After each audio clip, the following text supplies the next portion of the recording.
కేసీఆర్ లాగా తెలంగాణలో మళ్ళా అధికారంలోకి వచ్చి మళ్ళా ప్రజలకు పోయే అవకాశాలు ఉన్నాయా? కేసీఆర్ నెక్స్ట్ ముఖ్యమంత్రి. హ్మ్? నెక్స్ట్ ముఖ్యమంత్రి కేసీఆర్ అంటున్నా. ఎట్లా ఏ స్ట్రాటజీ ప్రకారం సార్? ఏం చేయకపోయినా ఆయన ఇంకా 3 ఏళ్ళు బయటికి రాకపోయినా కేసీఆర్ ముఖ్యమంత్రి అవుతాడు. ఆయన నెక్స్ట్ ఎలక్షన్కి ప్రచారానికి రాకపోయినా కేసీఆర్ ముఖ్యమంత్రి అవుతాడు. బట్ కేసీఆర్ను సొంత ఇంట్లో తన బిడ్డనే వ్యతిరేకిస్తూ బయట తిరుగుతూ ఉంది కదా, ఇది ఇబ్బంది కాదు? అంటే ఎన్ని కుట్రలు చేయాలనో రేవంత్ రెడ్డి అన్ని కుట్రలు చేస్తున్నాడు.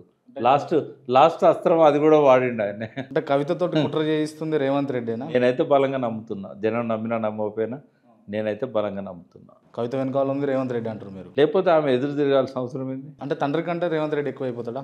అవన్నీ నేను అందులో డెప్త్లోకి పోలేను, ఎందుకంటే ఆమె గురించి మాట్లాడడం నాకు ఇష్టం లేదు. అయినా కూడా అడిగినావు కాబట్టి ఒక్కటి చెప్పారు నేను. రైట్. మొత్తానికి కవిత వెనకాల ఉంది రేవంత్ రెడ్డి. 100% జనం నమ్ముతున్నారు, కొంతమంది నమ్ముతలేరు. ఆ నమ్మని వాళ్ళు ఆమె చుట్టూ తిరుగుతున్నారు. దీనివల్ల నష్టం ఏం కాదంటారా కేసీఆర్కి? మరి కొంత నష్టమే కదా. కొంత నష్టం జరుగుతుంది. ముందు మానసికంగా నష్టం, కుటుంబంలో కలతలు, అవన్నీ ఆమె ఆలోచించుకోవాలి. ఇప్పుడు తండ్రికి ఆరోగ్యం బాగాలేదనేది దేశం అంతా తెలుసు, రాష్ట్రం అంతా తెలుసు. ఈ టైంలో ఒక బిడ్డ ఏం చేయాలా? ఆ తండ్రికి ఆరోగ్యం బాగుపడడం కోసం అక్కడ ఉండాలి, ఆయన బాగోగులు చూసుకోవాలి. రాజకీయాలు ఎప్పుడైనా ఉంటాయి. అవును. ఈ టైంలో రాజకీయం చేయాల్సిన అవసరం ఏంది? ఆమెకి నిజంగానే అన్యాయం జరిగింది, కేసీఆర్ వల్ల కూడా అన్యాయం జరిగింది అనుకుందాం. ఇదా ప్రతీకారం తీసుకోవడానికి టైం ఆగేది ఉండే? ఆయన ఆరోగ్యం ఇప్పుడేం ఎలక్షన్లు వస్తానే అంటే ఇప్పటి నుంచి రెడీ చేసుకోవాలి కదా కింద గ్రౌండ్. అన్నది ఏంది?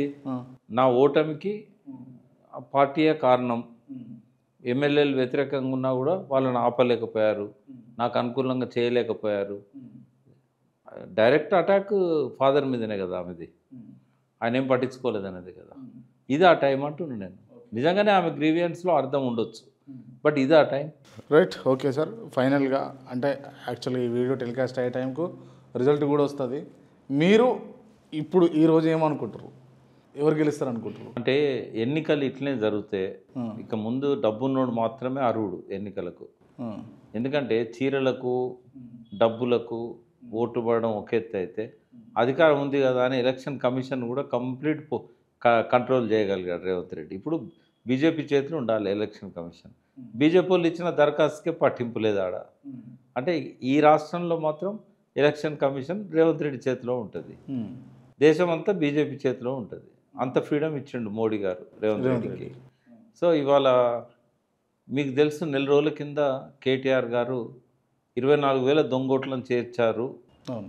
ఆయన ఇంట్లోనే వాళ్ళ అన్నకు 3 ఓట్లు ఉన్నాయి, సాక్ష్యాధారాలతో సహా ఏ బూతులలో ఉన్నాయి. తర్వాత ఒక ఇంట్లో 150 ఓట్లు ఉన్నాయి.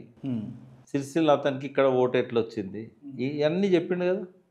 మీడియాలో దొరుకుతాయి క్లిప్పింగ్స్. అవును. ఎలక్షన్ కమిషన్ ఏమైనా చేసిందా? వాళ్ళది ఒక యాప్ ఉంది, ఎవరన్నా విజిల్ యాప్ ఏదో అంటారు. అక్రమాలు జరుగుతూ ఉంటే మీరు ఫోటో తీసి అప్లోడ్ చేయండి అని చేసిందా? లేటెస్ట్ చెప్తున్నా, నేను ఏ ఛానల్లో చెప్పలేదు. 100కు పైన గల్లీలలో నిన్న పోలింగ్ జరుగుతా అంటే నోట్ల పంపకం చేసిన వీడియోస్ ఉన్నాయి. ఎలక్షన్ కమిషన్ ఎందుకు పట్టించుకోవాలి? అవును. అవును.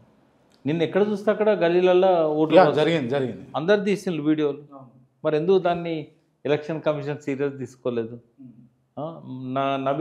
Naveen okay, it's a good candidate, వాళ్ళ ఫాదర్ కూడా మంచి పేరున్న వ్యక్తే, వాళ్ళకి సర్వీస్ చేశాడు, అంతా బాగానే ఉంది.